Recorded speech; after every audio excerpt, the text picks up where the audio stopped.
સુરત લોકસભા લડતા નિલેશભાઈ કુંભાણીનું નામ કોંગ્રેસ પાર્ટીએ 1 મહિના જેટલા સમય પહેલા ડિક્લેર કરી દીધું હતું, પરંતુ નિલેશભાઈ એવું લાગે છે ઇલેક્શન લડવાના મૂડમાં જ નહીં હતા.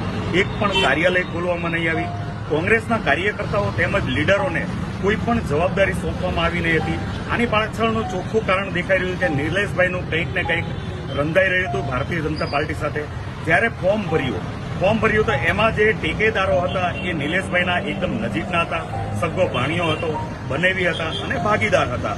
જ્યારે ચકાસણી ટાઈમે એમણે એફિડેટ કરીને ભારતીય જનતા પાર્ટીના એડવોકેટને એફિડેટ આપ્યું.